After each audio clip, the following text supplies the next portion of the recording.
오늘 말씀 제목은 살림인데 에스겔서 16장 6절에서 7절 말씀 같이 한번 한 목소리로 주보에 나와 있습니다. 읽겠습니다. 시작. 그때 내가 내 곁으로 지나가다가 피투성이로 버둥거리는 너를 보고 피투성이로 누워있는 너에게 제발 사람 한 달라고 했다. 피투성이로 누워있는 너에게 제발 사람 한 달라고 했다.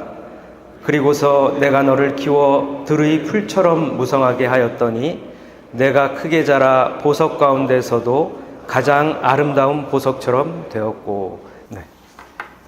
그대는 선물입니다. 하늘이 내려준 선물. 홀로 선 세상에서 내가 그대를 지켜줄게요.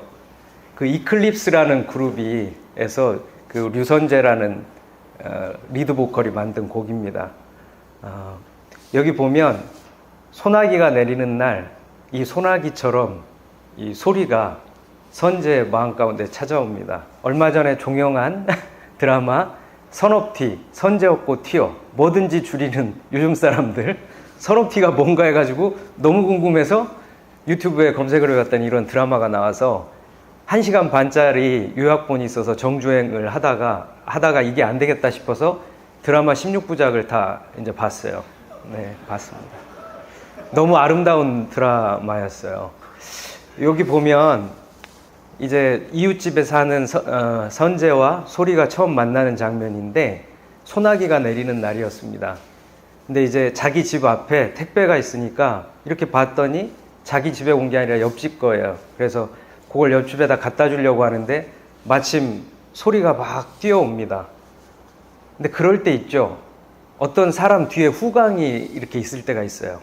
전 대학 입학했을 때 이렇게 선배 누님이 3학년 누나였는데 이렇게 동아리 모집한다고 그러는데 그 누나 뒤에 이렇게 후광이 비치더라고요. 그래서 저도 모르게 홀린 듯이 그 동아리에 가서 그 누나를 좋아하는 마음으로 3년 동안 병원 봉사를 했습니다. 우리 삶에도 누군가 이렇게 소나기처럼 찾아온 당신이 있지 않나요? 예, 있으신 것 같기도 하고 그렇게 찾아온 거예요.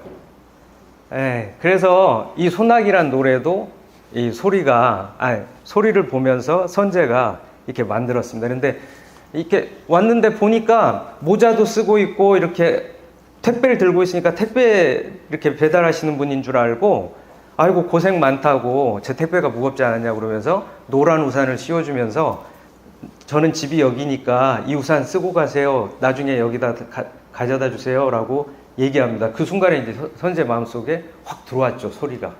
그래서 사랑하는 마음, 좋아하는 마음이 생기고 지켜줘야 되겠다, 이 사람을. 이렇게 생각을 했던 거죠. 근데 이제 이 드라마를 보면 소리를 죽이려고 하는 이 살인마가 있어요. 그래가지고 이 살인마 때문에 소리가 그 살인마의 차에 치여서 다리 밑에 이렇게 물로 떨어집니다. 그때 이 선재가 수영 선수예요. 그래서 이 소리를 건져내요. 근데 안타까운 게 소리는 자기를 살려준 게 선재인 줄 모릅니다. 근데 이제 물에 떨어져서 건져는 냈는데 살려는 냈는데 다리를 쓸 수가 없게 돼요. 장애를 입게 됩니다. 근데 우리 요번에 수련회 때 우리 박유 형제 얘기 들었지만 이 장애를 입는다는 게, 불의의 장애를 입는다는 게 참 어렵죠. 저도 이제 그런 분들을 상담센터나 이런 데서도 간혹 만나서 상담도 하고 이렇게 신앙적으로도 같이 이렇게 위로하며 격려한 적이 있는데 앞이 캄캄하다는 거예요. 그렇지 않겠어요? 어느 한순간에 시각적인 장애를 입었다던가 신체적인 어떤 장애를 입었을 때 이게 어떻게 살아야 될지 막막한 거예요. 그러니까 소리도 내가 더 이상 살 수 없겠다. 그래서 병이 깨졌는데 그 병 조각을 줍고 잡아서 이렇게 참 마지막을 이렇게 내 생을 끝내야 되겠다 이렇게 생각하고 있던 차에 전화가 한 통 걸려옵니다. 왜 우리 라디오 프로그램 같은 데 보면 이게 연예인들이 나와서 무작위로 전화를 해가지고 딱 받으면 선물 주고 이러는 게 있잖아요. 그런 라디오 프로그램에 이 선재가 수영을 하다가 어깨를 다쳐가지고 이제 친구들이 노래하는 동아리를 만들어서 그 노래하는 동아리에서 소나기라는 노래를 만들어가지고 이게 이제 데뷔를 하게 돼요. 그래서 라디오 프로그램에 처음 출연했는데 소리한테 전화를 합니다. 그래서 이렇게 저 아세요? 그리고 우리 노래 아세요? 이렇게 하니까 몰라요. 그래서 막 아주 까칠하게 반응을 해요. 그러니까 이제 전화가 이제 맞춰질 때쯤에 통화가 됐으니까 선물을 드리겠다. 러닝화를 드릴 테니까 날이 좋으니까 이렇게 나가서 뛰라고 얘기를 하니까 소리가 생각해 보세요. 지금 다리를 다쳐서 걸을 수조차 없는데, 설 수조차 없는데 러닝화를 준다고, 날이 좋다고 그러니까 소리가, 어떤 사람은 날이 너무 맑아서 답답하고 화가 나는 사람도 있다. 그리고 당신이 나를 걷게 해줄 수 있느냐 그러니까 뭐 MC가 당황해가지고 너무 죄송하다고. 소리가 화가 나가지고 전화기를 팍 집어 던집니다. 폴더폰을, 이게 이제 2008년도 배경인가요? 아무튼 폴더폰을 집어 던져요. 그러니까 전화기는 꺼지지 않았고 선재가 고마워요 이렇게 얘기합니다. 고마워요. 살아있어 줘서. 어떤 사람은, 곁에 있는 사람은 당신이 살아있어 준 것만으로도 다행이다 싶고 고맙다고 할 거예요. 그런데 딱 보니까 의자가 비어 있는데 엄마가 간호해 주시는 엄마가 화장실 간 거예요, 잠깐. 근데 이렇게 의자를 보니까 엄마 생각이 나면서, 우리 엄마는 내가 살아있다는 것만으로도 다행이라고 얘기하고 고맙다고 얘기할 우리 엄마가 있구나. 그러면서 살아야 되겠다라고 소리가 다시 이렇게 결심을 하게 됩니다. 이 선재 때문에 살았잖아요. 이 이클립스 때문에 살았잖아요. 그래서 이 팬이 돼버려요. 그리고 거의 14년, 15년의 세월이 흘러서 이제 그 이클립스, 이 선재의 팬이 됩니다. 이걸 뭐라고 얘기하죠? 이렇게 입덕한다고 그러죠. 전문용어로 맞죠? 입덕한다고 그러잖아요. 입덕을 했어요. 그래가지고 콘서트를 이제 가려고 표를 사가지고 기다리고 있었는데, 아이고, 콘서트 당일날 표를 잃어버려요. 이게 내가 잃어버린 것처럼 안타깝더라고요. 잃어버립니다. 그래가지고 콘서트장 밖에서 자기를 위해 만든 노래인지도 모르고 그대는 선물입니다. 하늘이 내려준 선물. 딱 그런데 그걸 막 따라서 부르고 있다가 차를 놓쳐가지고 이제 한강다리를 이 전동 휠체어를 타면서 가고 있는데 선재가 그걸 보고 탁 내려서 마치 소나기가 내릴 때 노란 우산을 씌워준 것처럼 저 우산을 탁 씌워줘요. 예. 요 장면입니다. 그런데 콘서트까지 그렇게 잘 마친 선재가 그 다음날 이렇게 물에 떨어져서 죽습니다. 처음에 이게 자살한 건 줄 알았어요. 그런데 알고 보니까 이제 나중에 드라마를 보다 보면 사회인가 오해의 비밀이 밝혀져요. 네네, 사회 오해. 그래서 안타까운 비보. 근데 이제 이게 선재가 그렇게 됐다 보니까 이럴 리가 없다. 막 전동 휠체어를 타고 이게 청계천으로 추측되는 곳을 걸러내려고 하는데 넘어져가지고 청계천에 빠져요. 그래서 이렇게 이게 덕후니까 어때요? 이렇게 입덕을 했으니까 이렇게 선재 거 뭐라도 하나 갖고 있고 싶으니까 전자시계를 아마 샀나 봐요. 이렇게 저렇게 해서 그렇게 산다고 하더라고요. 그래서 이걸 차고 있었는데 떨어지니까 저 선재 전자시계를 잡고 얘를 살리고 싶다. 너무너무 살리고 싶다. 그러니까 이게 매직이 일어나는 거예요. 그래가지고 깨어나서 보니까 어떻게 됐냐면 15년 전으로 돌아가서 고등학생이 된 거예요. 이야, 이게 타임슬립이라고 한다고 그러더라고요. 갔어요. 그래서 선재가 살아있는지를 봐야 되겠다 해가지고 뛰어갔더니 수영장에 선재가 살아있는 거예요. 이야, 이때부터 소리가 고등학생으로 한번, 대학생으로 한번, 또 직장인으로 죽으면 살리고 어떻게든 살려놔요. 근데 이게 참 드라마가 내가 너무 열이 받았던 게 계속 죽어. 너무 화가 나는 거예요. 도대체 언제까지 작가는 뭐냐? 내가 메일 쓸 뻔했어요. 메일을. 죽는 거예요. 근데 소리는 포기하지 않습니다. 너무 아름다운 드라마입니다. 근데 여기서 제가 오열을 했는데 살려놔도 죽고 나중에 생각해보니까 아무래도 나하고 얽혀서 그런 것 같다. 나하고 안 만나면 안 죽으랬는데. 그래가지고 이 첫 장면, 이 소나기 내리는 날 마주치지 않으면 살겠다 그래가지고 이 어려운 결정을 해요. 그래서 얘를 살려야 되겠다. 내 사랑도 소중하지만 선재 살려야 되겠다. 그래서 선재하고 안 만나는 장면이에요. 그래서 어쩌면 우린 처음부터 만나지 말았어야 했을지도 몰라. 아니, 만나지 말아야 돼. 하고 이렇게 선재 그러니까 선제 없는 삶을 살아가는 거죠. 소리 없는 삶을 살아가는데 어느 날 이게 이제 여러분들이 이제 보시면 됩니다. 요약분들이 많으니까 선제가 사고를 당해가지고 이게 다 기억이 나는 거예요. 그러면서 소리를 찾아가서 너 어떻게 그런 결정을 할 수가 있냐. 나는 너 때문에 죽더라도 그 길을 선택하겠다. 야, 난 이런 사랑 한번 받아봤으면 좋겠어요. 야, 이거 어떤 사랑일까? 이렇게 그러면서 그 길을 선택을 하는 거예요. 그 어려운 길을. 너를 사랑하다 죽더라도 사랑하겠다 이거예요. 이게 사랑이죠. 제가 참 존경하는 형님인데 2008년도에 저하고 비슷한 시기에 교회를 개척하셨는데 이 안혜영 목사님입니다. 근데 이분은 학교 건물을 빌려서 이제 예배를 드리고 이렇게 하셨어요. 그러다 보니까 어려운 아이들이 있다는 걸 알고 상담대학원에 가서 공부도 하시고 이 어려운 아이들을 자해하고 자살하려고 하는 아이들 이렇게 돌본 거예요. 어느 날은 어떤 여자아이가 왔는데 여기서부터 여기까지 죽죽죽죽죽 근 거예요. 카터칼로. 그러니까 그 아이를 데리고 가서 밥을 먹으면서 막 아이한테 밥을 같이 먹는데 이렇게 씹으니까 어떤 느낌이나 어떤 맛이나, 왜냐하면 자해하는 애들은 밥을 꿀떡꿀떡 삼키거든요. 그러니까 어떤 맛이 나냐, 어떤 느낌이 나냐. 그러면서 그런 식으로 아이들을 하나둘 살리기 시작한 거예요. 그래서 이게 소문이 나고 이분이 이런 걸 잘한다는 걸 알게 돼서 이분이 공무원으로 특채가 됩니다. 그래서 경기도 상담대학원 또 박사학위도 있으니까요. 경기도 전체 아이들을 돌보는 학생 지원단장이 돼요. 그래서 5, 6년 동안 이분이 수많은 아이들을 살려냈습니다.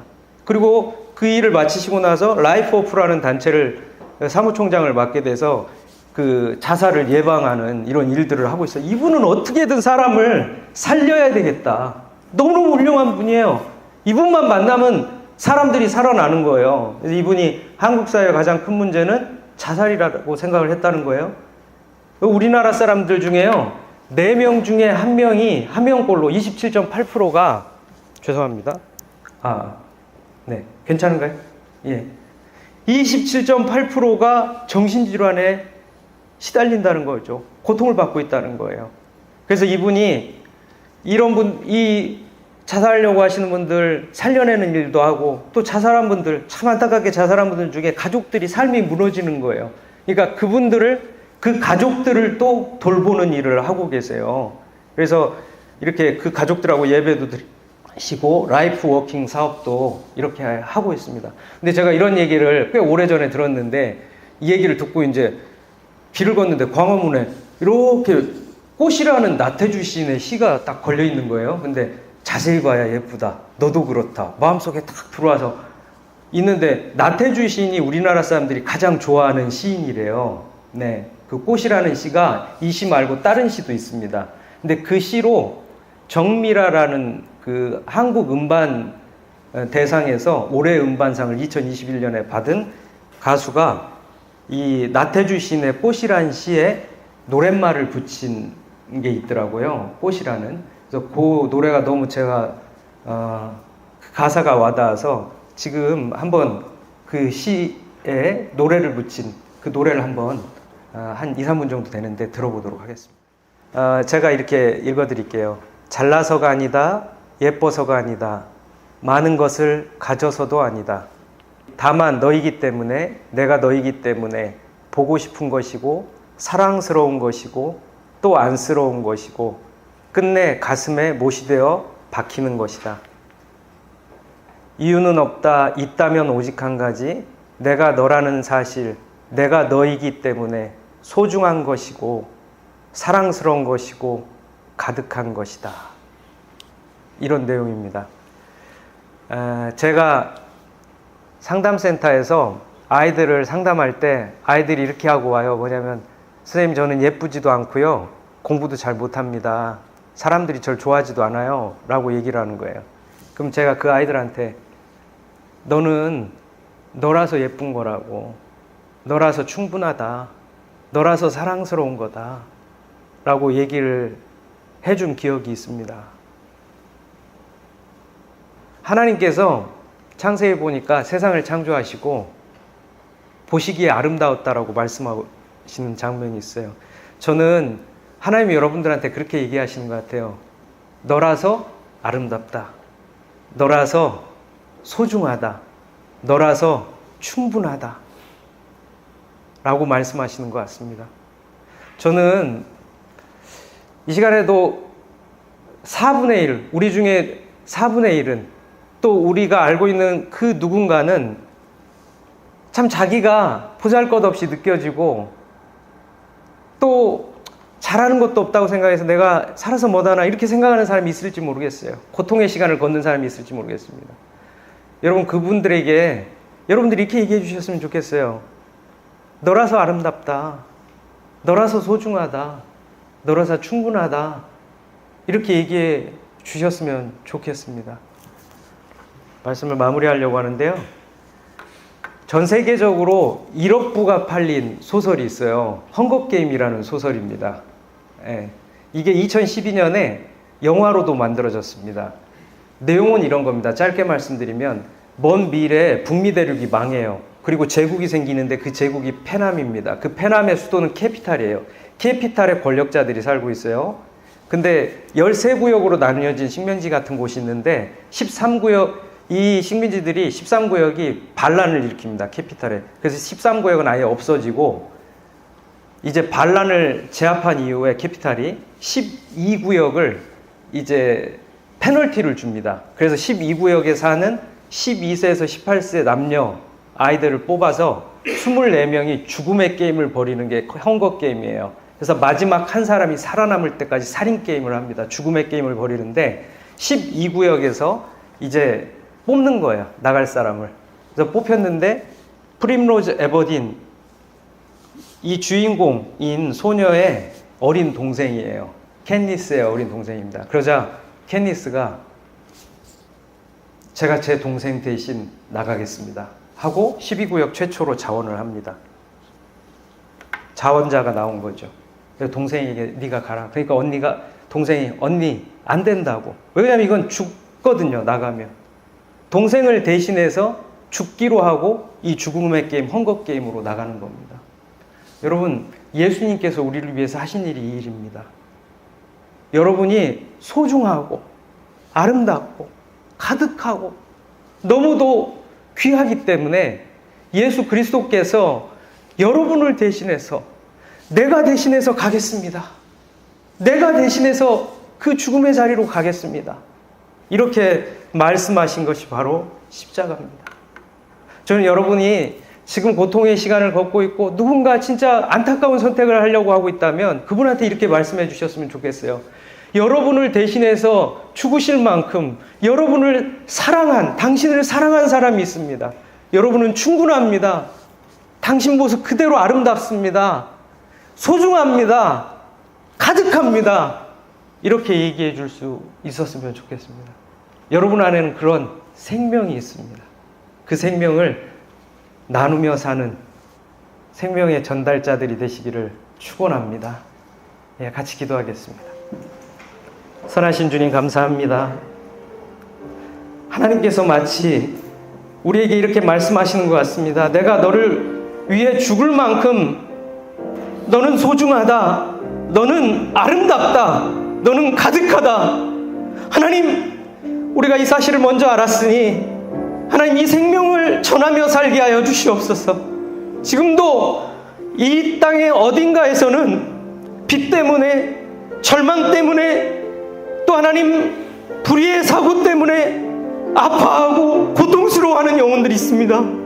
주님, 그 영혼들의 손을 잡아줄 수 있게 하여 주시옵소서.